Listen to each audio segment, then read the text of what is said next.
To start this special Zoom session. Would take like an hour and a half, and we have time for questions. But I just ask people to please submit questions very, very concisely. I preferably by chat. It could be easier for me to answer them than when they're verbal. But I'm going to start with some questions that were already submitted to me. The first question, maybe you heard me saying before. There's a question about splitting your kitchen. Some people were talking about the possibility of splitting your kitchen, meaning that you leave half the kitchen non-kosher for Pesach and the other half kosher for Pesach, and then you just you cook what you need and you put stuff aside. So someone asked me if this is possible. The answer is yes, it is possible. But also, as we've already discussed before, when you rely on the Sephardic halacha that Hametz eno chozer v'neor, that Hametz does not reawaken on Pesach, there's a better way. You just use your regular pots, pans, trays, oven, whatever you want, cooking and preparing everything with the regular manner you do it. Just don't use non-kosher ingredients. So you use vegetables and grains other than the 5 grains, meat, chicken, poultry. You have no problem. Everything you make is kosher. You can wrap it and put it in the freezer, and you're ready to go. Another question that I have received, that's through email, is searching hametz. How far do you have to go with searching hametz, especially now that you have kids running all over the house during that shut-in that we are at, and it's very difficult to do bdikat hametz. The answer to that is that the pre-Pesach cleaning counts as a bdikat hametz. You go through everything, it's fine, you're covered. What you do at Pesach, you do just something symbolic. You know exactly where you have and where you don't have hametz, and if you find something during Pesach, just throw it away. Don't go crazy. Something else I was asked, and that's about the danger to go to a store, any store. We're trying to avoid going to the regular supermarket, and I mean right now under the current restrictions where we live in Potomac, you could go to the grocery stores. They don't require us to wear masks yet, but people are asked to wear gloves, to sanitize and everything. So we try to limit as much as possible going there. So people who are at high risk are even more cautious. They ask, what do we do in terms of buying products that are especially made especially for Pesach? And the answer to that is you rely on the ingredients. If you don't see wheat or what you know to be a direct hametz derivative on the package, you could buy it for Pesach. And that is true. That is true even for most prepared foods like jams, jellies, condiments, paste, everything. If you buy it before Pesach, to buy during Pesach, fruits, vegetables, pickled or frozen, have no problem. Then I'm going to the question that were submitted here by text. So David asked about the shmura matzah, right? Wait a second, it scrolled down. Okay. Do you need to have shmura matzah? So David's point is that in the matzot, the shmura matzah are handmade. More hands are touching them, and the machine matzah are sort of more are safer from this point of view of sanitation. So first, we have to know that there's another element. Most of the machine-made matzah were baked usually in Israel or in Brooklyn, but a couple of months in advance. Then they were not baked after the breakout of the corona, even though I know that there were reports already in December. But most of them were baked before that. The shmura matzah was baked more recently, so there's a higher reason to be concerned, but not about the matzah itself. Maybe the boxes in which they are delivered. In general, the matzah, there are two different categories. There's handmade matzah and machine matzah, and then there's shmura matzah and non-shmura matzah. Only that all of the handmade matzah are under the label of shmura matzah. So people think that they are one and the same. You could get shmura matzah, which is not handmade, which is machine made. And to add to that, I will say that in my opinion, the machine matzah is more kosher. It's better to use. It's safer in general, not only this year. And to keep the concept of shmua, even the regular matzah that you buy in the store, the Manishevitz or Aviv or Yehuda or whatever it is, or Stride matzah or Horowitz and Margaretin, if they still exist, they are all shmura, because the shmira is guarding the dough from rising, and as long as it's done from the moment of the potential leavening of the dough, which is mixing the water and the flour, your matzah is called shmura. Let me see if you are able to unmute yourselves. Yeah, or now. And now I'm muting you, but you can unmute yourself. Now, Reggie was asking about koshering the oven for Pesach, right? What do you do? Or what happens if you have roommates who eat non-kosher food? How do you work with that? The answer is, as I mentioned before, that our modern utensils and metals do not absorb flavor, and therefore you could use, especially when it's an oven and or a stove where you don't put food directly on, you could use them. Even though you have people who use non-kosher who make non-kosher food in the oven, it's fine. The Shulchan Aruch says that there's a certain side of an oven that once the oven is bigger than that size, which is it's about 9 gallons. Most home ovens are of that size. You could bake meat and dairy in the same oven as long as they don't splatter. So that craze of having 2 ovens is too much. 1 oven is enough. You clean it in between if you want. If you see that there is like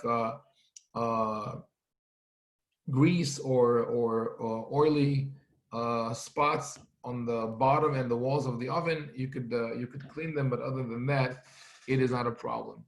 Another question that I got from Lev is like, sorry, it was the question was submitted privately, so maybe I'm not going to say who said them. It's fine. Okay. No, it's fine, Rabbi. Okay. Fine.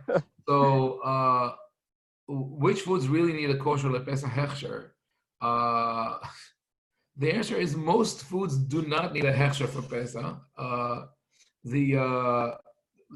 Even food that are prepared, processed, let's say mayo, right? Mayonnaise. It's a food which is processed and has several ingredients, but none of these ingredients is really chametz. So it doesn't need hechsher. As long as the ingredients are kosher for Pesach, we don't care about the process, especially today, since if it's something that is homemade, right? You go in Israel, you could go on Fridays and buy your food in the malls. So if someone makes a home salad and you say, I don't know if that person didn't eat, bread and chunks of bread fell into the salad. Yes, that's a logical concern. But when you buy processed foods from a commercial plant and there's supervision, they make sure they know what goes inside. You don't need hechsher for that. So canned fish like tuna does not need hechsher for Pesach, and also for year round. If the can says dolphin free, you could rely on it. That's kosher tuna. You don't need more than that. Mentioned Rabbi. Sorry, you mentioned mayonnaise. So vinegar. Vinegar is not a problem. Vinegar is made to be a problem, even though it's not a problem. Not only for Pesach, for year round, because some people don't use vinegar on Pesach because it sounds like chametz. It's called chometz in Hebrew. But the problem with vinegar for kashrut should be only vinegar which is wine vinegar or balsamic vinegar. Now, it is really not a problem, even though it's made to be a problem. And why is it not a problem? Because the only reason why wine products would be forbidden is because of the prohibition of wine that was used for pagan rituals. Now, in the past, in the times of the Mishnah, people did not make vinegar, did not produce vinegar directly because it was too much of an expense. Wine was precious.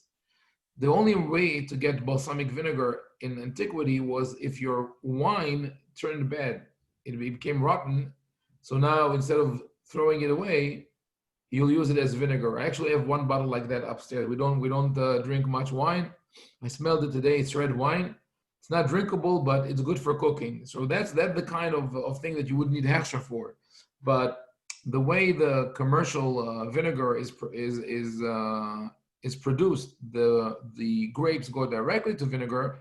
There's no problem. So someone tried to claim a while ago when I wrote this halacha that fruit vinegar could also include grapes. Not true. I searched it, and it's not true. Okay. Another question. Sorry, Rabbi, on that point, apple cider vinegar with hechsher is okay. Just the OU hechsher. That's okay. Apple cider vinegar, even without hechsher, for Pesach is kosher for Pesach. Also, on a different note, it's very good to you during that, to judge by the things that I received about home cures. And I've been using apple cider vinegar for different infections since I was a kid. That's really good for you. So you mix a spoon of honey with a spoon of apple cider vinegar. You gargle it. It's good for general infections and allergies, and who knows, maybe it will help this as well. What are the biggest halachic allowances to do during this due to this virus? Depends on who you ask. For some people, using Zoom on Pesach is the biggest allowance. For others, eating gebracht, that they have to eat the wet matzah would be to each would be his own consideration. I think that I would.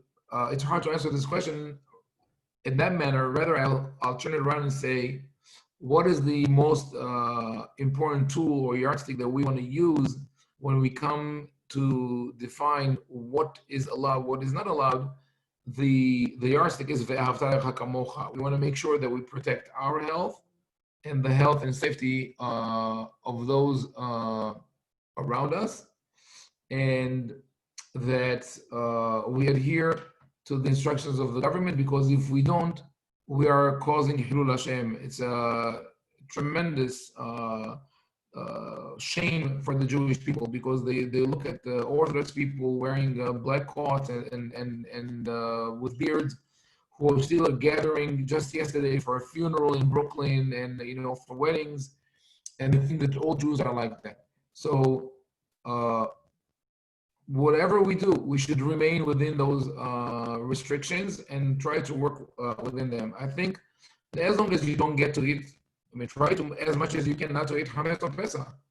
But as I explained, in previous classes, it's very difficult to eat Hametz on Pesach unless you make leavened dough, or you eat bread and cookies, what is official Hametz. It's very hard to get there. Okay. Will there be exemptions for the Omer because of the crisis? So, in my opinion, the exemptions for the Omer should have been done long ago. The Omer in itself is one huge problem that we have in our history. I'll talk about it briefly. What is the origin of the Omer? It's definitely not biblical.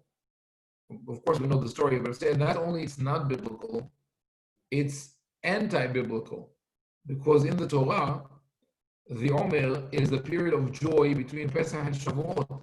It's the period of the formation of the Jewish people. They left Egypt, they received the Torah on Har Sinai, and then they count 7 weeks in order to get to Shavuot. Sorry, they got out of Egypt, they are freed, they are not slaves anymore. And now, after 7 weeks, they are going to receive the Torah on Har Sinai. It shows us that the Omer is the transition period leading us from physical slavery to spiritual freedom. How can we turn it into a period of mourning? What happened here is that during the 2nd century, Bar Kokhba, Bar Kokhba and Rabbi Akiva led the Jewish population in Eretz Israel on a rebellion against the Romans. And that was a disastrous rebellion. They were crushed, the community was destroyed, and that was the end of that possibility for independence in Eretz Israel. And that story was forgotten.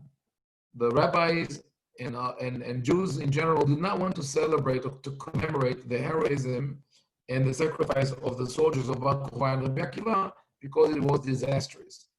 Only small pockets of people in Babylonia, some of them avoided marriage during the Omer because as remembrance of Rabbi Akiva's disciples.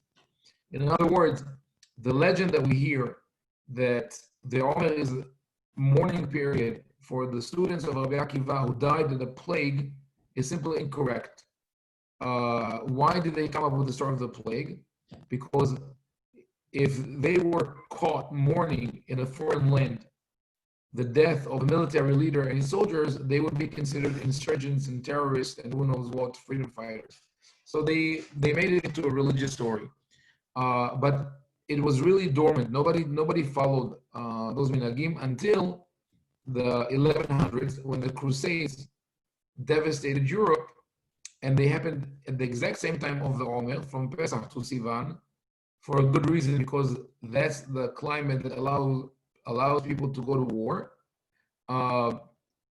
So the rabbis of the Ashkenazi communities they took the story of the Omer, and now they used it to mourn for the Crusades. And that's why it did not catch in the Sephardic community until the Shulchan Aruch put it in. So in general, in my opinion, and I wrote about that, and I brought all the poskim that say that we now have to say goodbye to the mourning practices in the Omer and recognize the fact that we are a free nation in Eretz Israel and we're not in exile anymore.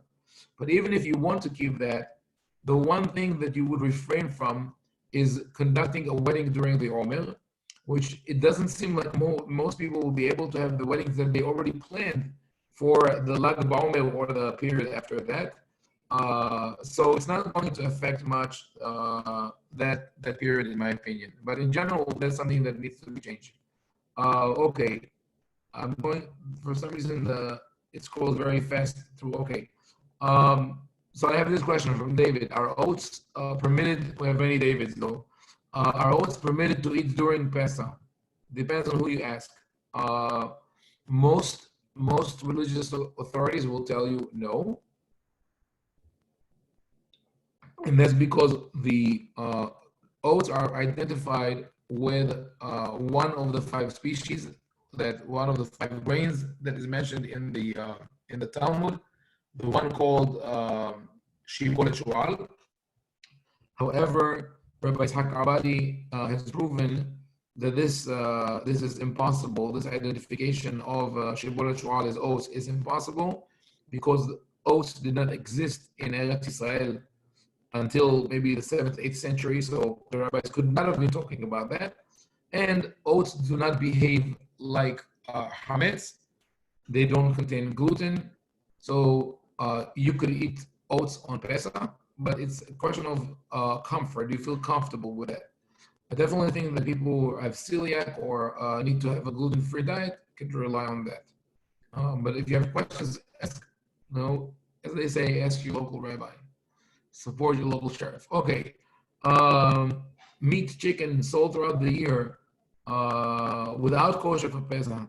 Designation is okay to use on Pesach. Yes, then if you have it in your fridge, have it in your freezer, you could use it for Pesach. It is not processed with any hametz ingredients. It's processed the same manner all year round. The remnant, or the remnant of memory that lingers in many people's minds is of the old country or stories that they hear from their parents that you had to get kosher for Pesach chicken. That's because people would get live chickens and shech them or slaughter them during the Pesach. And in many cases, when they would cut the chicken, they would find grains in its digestive system. And even that wouldn't be a problem. The only problem would be if you cook the chicken with that part and then you find the grain in the cooked food, which is very rare. So no problem at all with chicken, fish, or meat for Pesach. Another question: can we trim our beard during the omer? So the answer to that is yes. There are many poskim who say that you could do it regularly. Some say that you can't, but obviously it was not a widespread minhag. Again, this is something the Ashkenazi community influenced the Sephardic community. It's really a mourning practice for the crusade. It doesn't make sense really that people grow their beard. They don't shave for 30 days for an immediate relative, but when we talk about something that happened almost 2,000 years ago, they keep the prohibition of not shaving for 49 days. So the common practice in many communities was that people could shave every Friday, but actually they're not talking about shaving, they're talking about trimming the beard.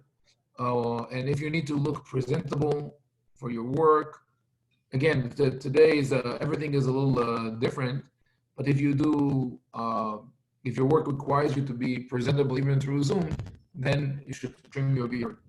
I personally would not do it because the only way for me to trim my beard and still look normal is to shave it completely. Otherwise, it will look disastrous. So, but yes, you could do that. Okay. Are there any halachic issues with using year-round kemah to make matzah? If so, why? Answer: no problem. Unless, of course, you have to have a necessity for that. We spoke about yesterday, I think. How would I say it? It's an urban legend or common thinking that kemah is hametz because the flour is hametz because it is processed with water, but in practice, the water is used just to soften the outer shell and the grain. And even though the flour might have come with contact with the water or with the vapor, at the end of the day, what you have in your hands is powder, not leavened dough. There's no connection whatsoever between the leavened dough and the flour. And chemically speaking, it's definitely not hametz. Also, Shulchan Aruch says clearly that if you can't find kosher for Pesach flour, you buy flour from the shuk. You can buy any flour found in the market. Yesterday, Rabbi Oren Dov Devani, or 2 days ago, Rabbi Oren Dov Devani published his psak in Israel that people can buy flour and make matzah at home, any flour, based on that. Okay, I have this question. If you can't use grape juice of wine, what else can you use? What cans you use? So I'll say, with a little bit of humor, that if you have if you eat meat on the Seder table, you shouldn't use milk. But if you're a vegetarian, then milk is okay. If not, you're a vegan. But this is a question that I discussed a while ago. First, I discussed how much grape juice do you have to drink in general, right? How much wine? So to answer this question, we really have to understand what is the source? Like, why are we even drinking wine on Pesach? It's not mentioned in the Torah, right? To drink wine on Erev Pesach. The Torah does mention that when you come to celebrate at the temple, you will have basar v'yain, you have meat and wine, but the Torah doesn't require that for Pesach. So the rabbis, if you ask most people today, they will tell you, you could only rejoice when you have meat and wine, which is not true for many people. And even in the halachic literature, the argument is that statement is true only regarding the korbanot, the sacrifices that you bring when you do the pilgrimage, but not regarding any other meals. So really, the reason we drink wine on Erev Pesach is that the rabbis were trying to give, let's say, an air of nobility. That was their way of pulling Jews who were distraught and depressed because of destruction and elevate their spirits. So they told them, we want you to eat a good meal. Get a good bottle of wine, sit there, enjoy it, right? Usually during a meal, you have 3 drinks, like in a good meal, in a fancy meal back in the day, the connoisseurs would have 3 cups of wine. They would have the appetizers, the before the meal, then they have the wine that accompanies the main course, and then they would have the dessert wine. So 3 cups of wine. You add to that a cup of kiddush, and you end up with 4 cups. And that's why people drink 4 cups. Now, my grandfather, alav shalom, used to what people would call be very lenient with that issue of wine. Whenever we asked him as kids and anyone around the Seder table, Saba, how much wine do we have to drink? He would say, as much as you want. Now, several years ago, I started writing Hilchot Pesach, and I wanted to find. I knew that what he said was right, but I wanted to find the source for that, because people want to know where is it written, right? So I went, I did the research, and it turns out that it's pretty clear among the Rishonim, among the early commentators, that only one person has to drink wine. Only the one who runs the Seder, and not everyone. Which would have made it, but anyway, it would have made it much easier for everyone, doing the Seder night. How do we know that? Even in the Mishnah, Perek Asiri, the 10th chapter of Sahim, it says, Mazguro et hakos. You have to pour the cup for the person who runs the Seder. That's it. So, if you have one person around the Seder table who could drink wine, that person drinks wine. And that person can drink the minimal amount of wine, which is a weight. It's about 3.5 ounces of each cup. So altogether it comes to 1 cup. It could be wine or grape juice, because it's just really symbolic. But when I wrote that, I got a question from someone who was a recovered alcoholic, and it says, everybody around this table said are not allowed to drink wine. What do we do? I said, what makes a meal for you a fancy meal? What is the one element that you would add to the table that usually you don't have there, that would take it one notch higher? That's what you drink. So it's not a specific drink. It's not something that is necessarily everybody does. But let's say if you're I'll give you an example if you're a seltzer person, you like seltzer, right? And then usually you buy the supermarket brand. For Pesach, you will buy the San Pellegrino or something like that, something that's not called even soda, it's called bicarbonated spring water, from the Alps or something like that. That's your wine. Okay, a long question, long answer for that, but I think, which is important. Okay, another question from Jacob. When is the earliest time after Shki'ah where it is acceptable to do motzi matzah? Answer written in Shulchan Aruch. It says that yesh shulchano aruch mib'od yom kedei le'echol miyad keshet nechshach. You have to make sure that your table is set beforehand, so you will be able to start the meal immediately when with nightfall, right? So now nightfall is about 35 minutes after sunset. So that's according to most opinions. Some make it 45 minutes after sunset, some 72 minutes, but the earliest is 35 minutes. So let's say next in our area next week, Erev Pesach, sunset will be at 7:20. So at 8:05 you could say Hamotzi. At 8:05 you could say Hamotzi. So you could start the Seder about an hour and a half before to be able to say Hamotzi at that time. But that's what the Shulchan Aruch says. However, later poskim did not like it, and they said, no, it means that even if the kiddush is done after sunset, after nightfall. But I still hold that you could do it as early as that. Okay, let's go on here. Is it possible? Sorry, you said as early as 7:20, just to clarify. No, I said 7:20 is Shki'ah. 35 minutes later, after Shki'ah, you could eat the matzah. Okay. So, but remember that the matzah comes after the whole Haggadah.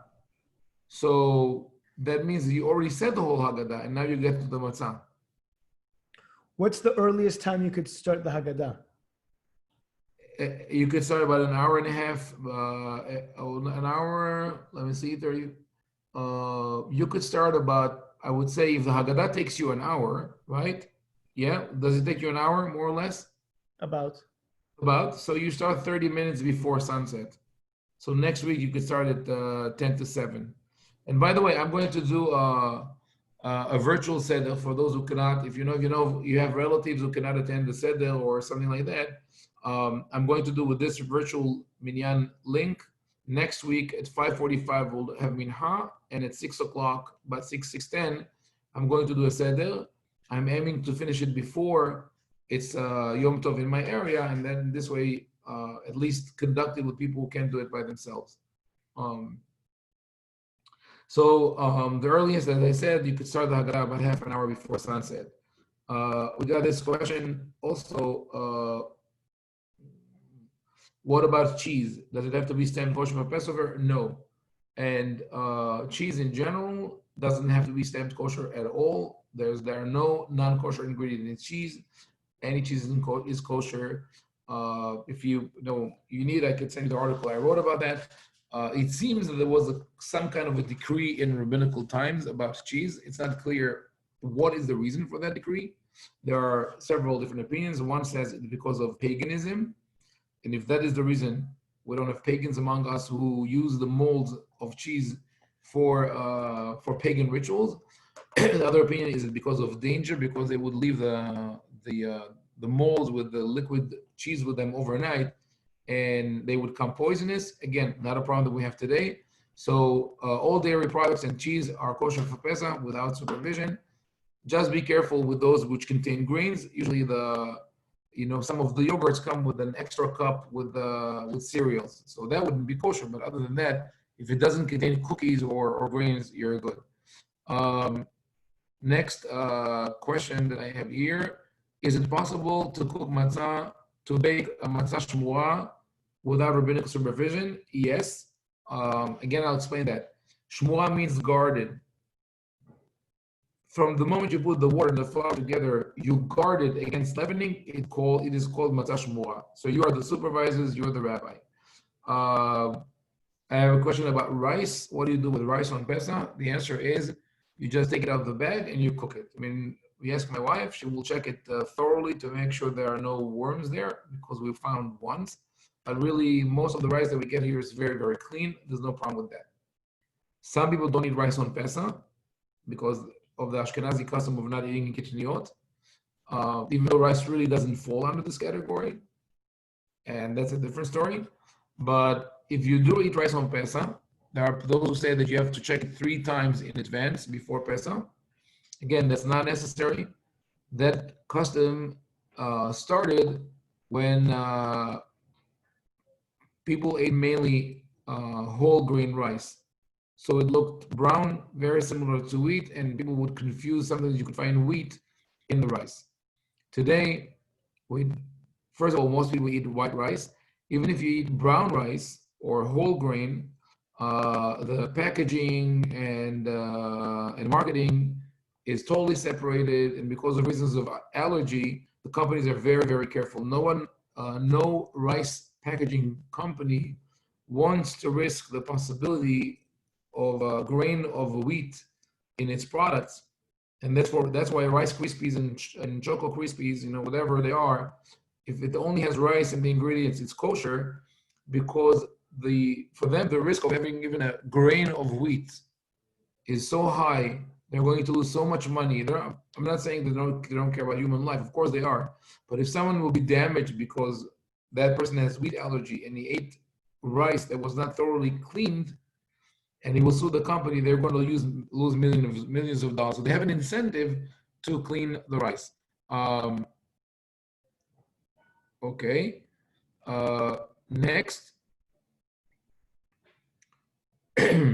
So I'm told here by our IT guy Michael, thank you, that I'm live on Facebook. So if you're watching this on Facebook and you want to submit a question, you'll have to go join the Zoom meeting.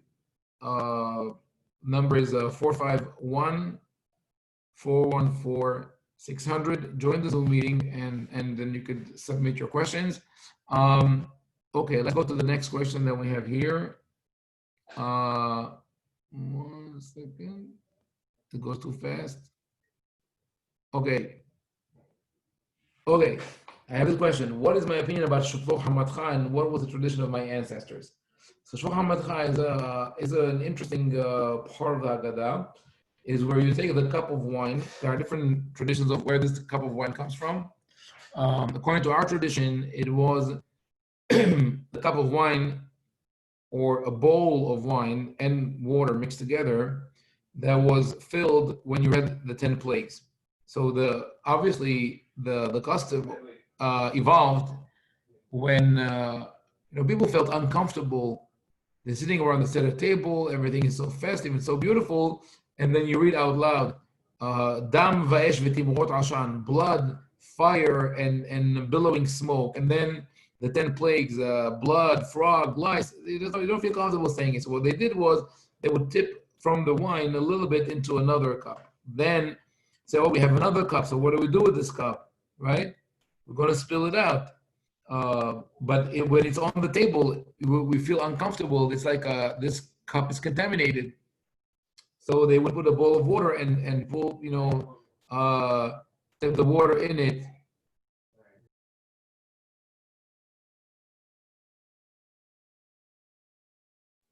So then, in my tradition, we would take this out at a certain point of the Haggadah and spill it in the sewage, in the street, and it would say Shvoch Hamatcha ala b'ma asher lo yeda'ucha. Now, this minhag also started in Germany. It's an Ashkenazi minhag, and it was born. It's another minhag that is a product of the Crusades, and it's understandably so. After the devastation that the Jews suffered during the Crusades, they wanted some kind of revenge, but they didn't take revenge.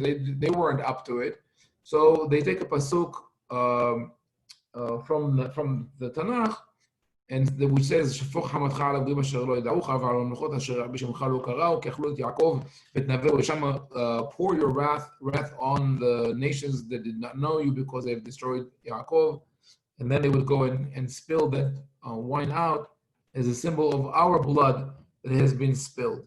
So, what do we do in modern times? I think that question about the Shvoch Hamatcha really ties in to many tefillot that are still rooted in our exilic mentality. So it is very hard for people to change that. You've been doing it for thousands of years. And they say if you remove Shvoch Hamatcha, you also have to remove Birkat Haminim, which is true. So I think that on that concept, on that issue, it's sort of a personal decision whether to make it or not. We still do it at home because of I guess the inertia of tradition. Everybody wants to do it, but what I do when I spill that wine, I'm thinking to myself that there are still people out there, unfortunately, that are willing to attack innocent people, start civil wars, then we ask God to help us in taking control of the situation. We don't, okay, can we use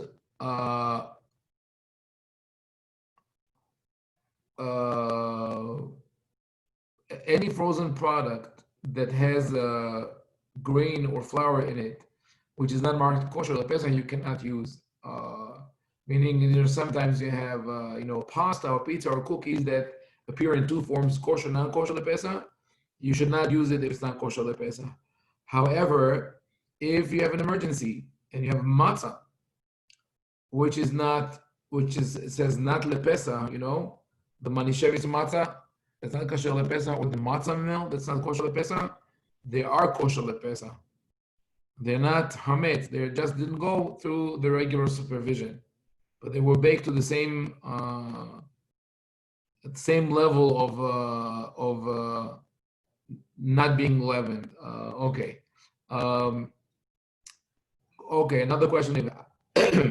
Wait a second. We'll take a short pause and to hear. No, okay, no. Let's continue with the question. There are enough questions here. How do I turn the stove on Yom Tov? Do I have to keep it on from before Yom Tov? You have a candle lit. Can you turn on the stove? So, okay, there are several types of stoves. Let's start with what used to be the most common, but according to what I read, is going to be extinct, and that will create a huge problem for a lot of religious households, and that's the gas stove.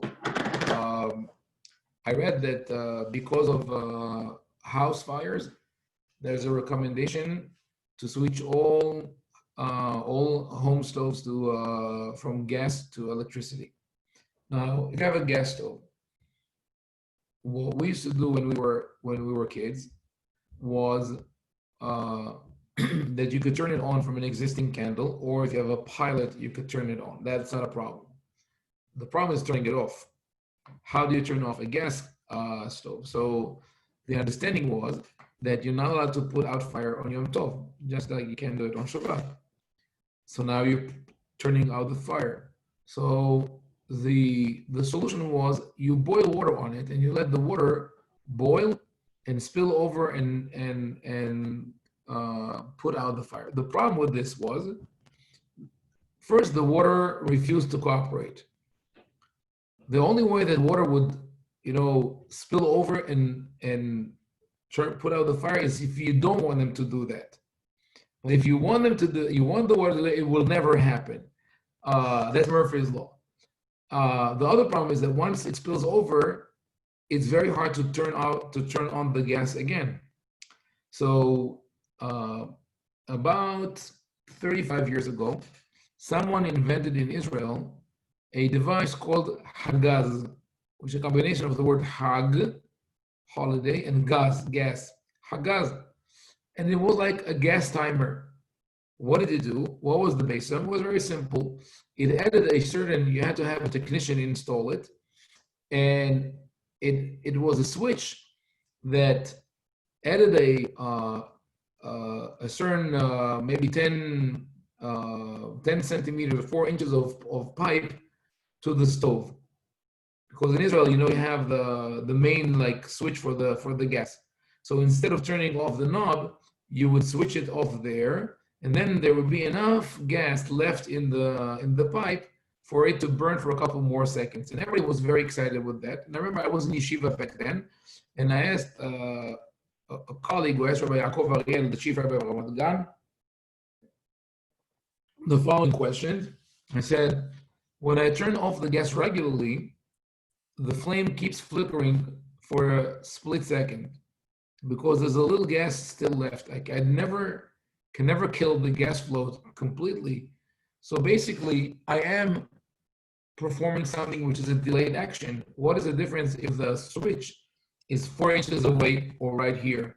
And he answered, you're right. So my answer was a long-winded answer, but it's important. You could turn off the gas knob directly. If it's electrical, depends on whom we follow. If you follow, like I do, those who say that you could use electricity on Yom Tov, that's what you do. You just turn it on and off. That's the simplest way. If you don't, you have a problem, unless you have a timer. So you could use a stove with a timer or an oven with a timer.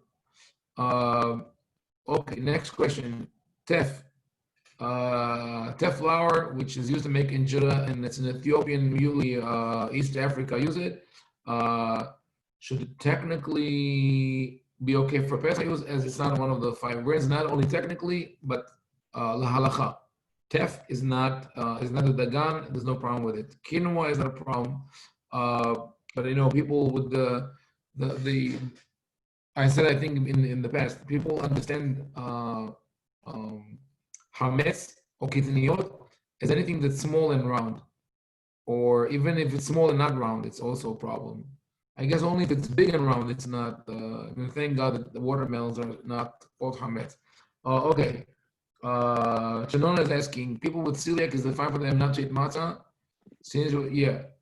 If people have celiac, and for them it's detrimental to their health to eat matzah,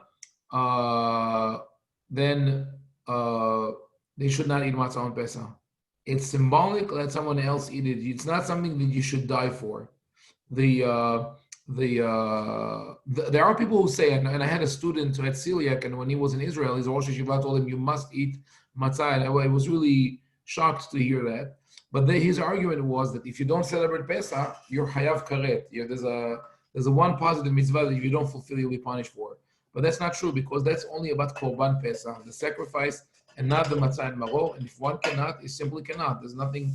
The Torah was not given to angels, given to humans, and God considers our shortcomings or illnesses, of course.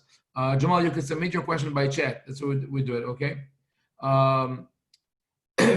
Okay. So we have now question. What if you buy a rice in the bulk section? No problem. Well, the worst thing that they can have is some powder or flour on it. Wash it thoroughly and cook it, and you're good. And it's also better for the environment, like I mentioned yesterday. Okay, when it comes to making matzah shira, does the addition of water make the mixture immediately hametz? No. They will cover all questions. When it comes to matzah shira, if you according to the Gemara, if you mix flour with pure fruit juice, eggs, wine that was not mixed with water, it does not become hametz. There's no need to worry there, because as I mentioned before, even when you mix water and flour, it would take hours to rise, and that is not going to happen. So you're covered there. You could do matzah shira at home. Okay. Michael, you're still with us? Michael? Okay. Any other questions? Now I'll open it, because I've covered all the questions in chat, so you could unmute Yes, I'm yourself. with you. Yeah.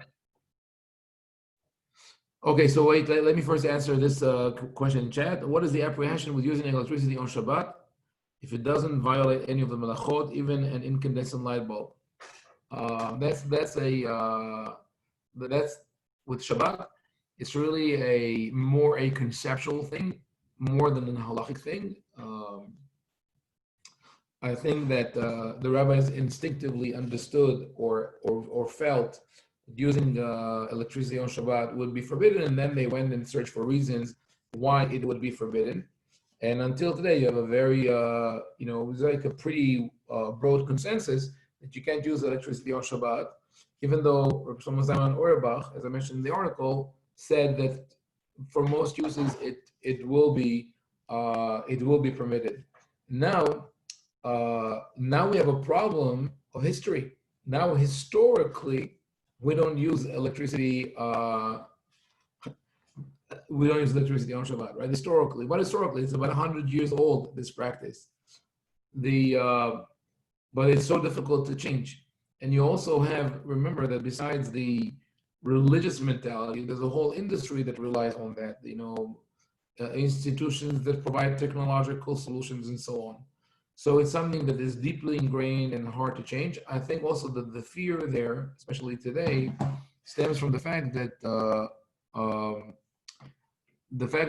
we have the social media and all that, and people are afraid that if you allow the use of electricity on Shabbat, people would end up just being glued to the TV or to their screens, or binging Netflix, as everybody does now during